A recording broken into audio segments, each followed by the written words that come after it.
ओम श्री गणेशाय नमः। ओम नमो भगवते वासुदेवाय। हरे कृष्णा कृष्ण कृष्णा हरे हरे, हरे राम राम राम हरे हरे। तव्हां सभिनी हरि भक्तन के नमस्ते।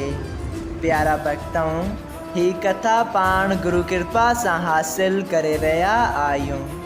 श्री गणपति सरस्वती जो दरे ध्यान करिया थो मां भागवत महापुराण जो बयान, जैमें व्यासदेव ऐं श्री सुखदेव जी कयो आहे श्री कृष्ण लीला जो बयान। सबई चओ जय श्री कृष्णा।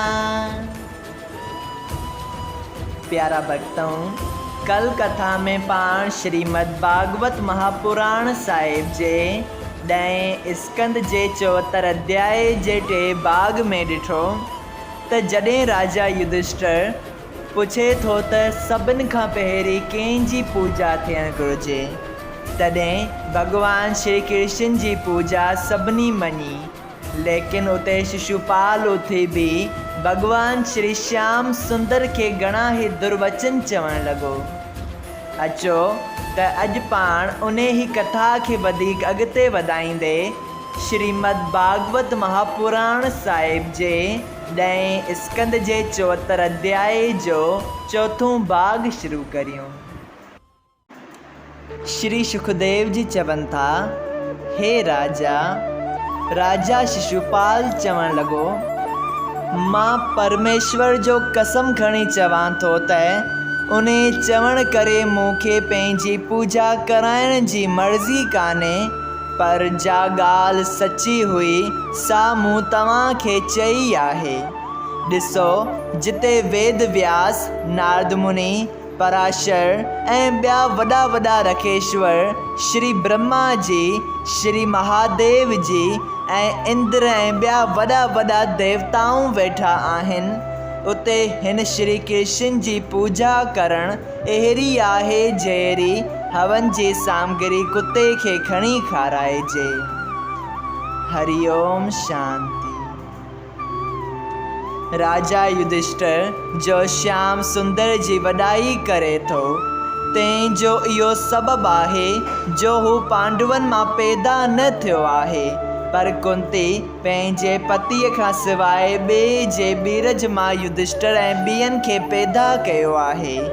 तंहिं करे श्री कृष्ण जे पीउ जो बि को पतो नथो पवे। तंहिं करे युधिष्ठिर उनखे पाण जहिड़ो सम्झी वॾाई करे थो, जो हिकु ही जस चइबा। हरिओम शांति। श्री कृष्ण महाराज शिशुपाल जी ॻाल्हियुनि जो को बि जवाब न ॾेई हिकिड़ी ॻाल्हि ते लीको कढंदो वियो थे। जॾहिं अहिड़ी तरह केतिरा बद लफ़्ज़ शिशुपाल श्री कृष्ण खे चवण लॻो, तॾहिं ज्ञानी अधर्म सम्झी उतां उथी विया ऐं भीमसेन, द्रोणाचार्य ऐं अर्जुन क्रोध करे शिशुपाल खे चयो त, ए मूर्ख अभिमानी, तूं असांजे रूबरू त्रिभुवन नाथ जी निंदा थो करी। चुप कर, न त हींअर जो हींअर था तोखे नास करियूं।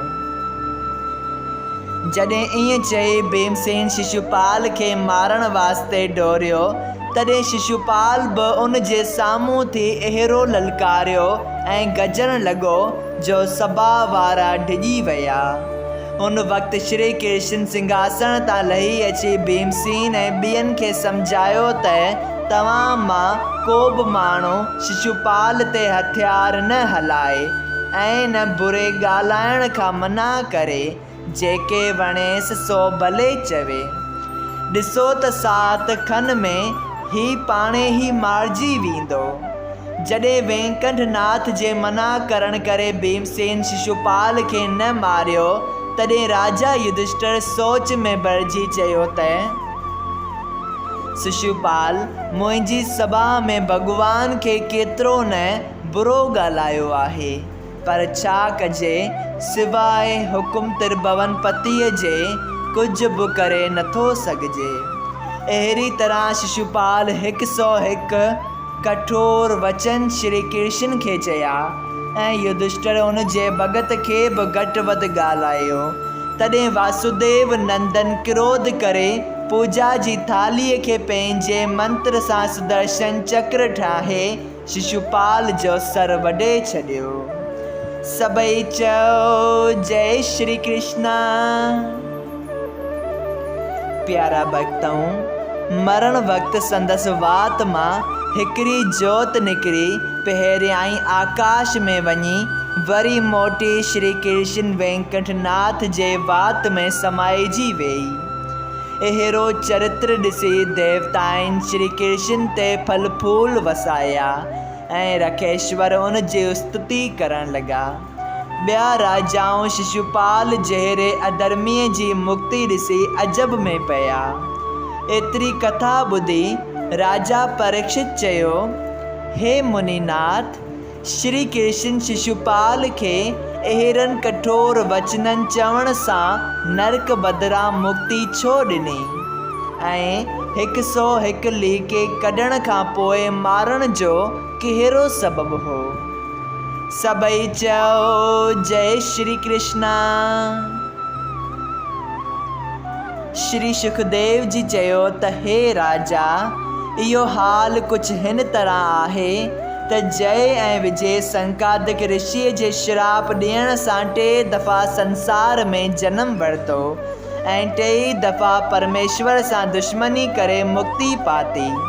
पहिरियां ई उन्हनि ॿिन्ही हिरण्याकश्यप ऐं हिरण्याक्ष जो जनम पातो ऐं देवताउनि खे दुख ॾिना। तॾहिं नारायण जी वारा ऐं नरसिंह अवतार वठी उन्हनि खे मारियो।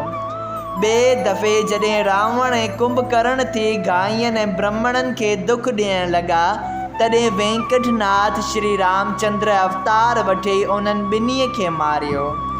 3 दफ़े शिशुपाल ऐं दंत वक्र श्री कृष्ण जीअ खे पंहिंजो दुश्मन ॼाणी राति ॾींहुं उन जो ध्यानु कंदा हुआ।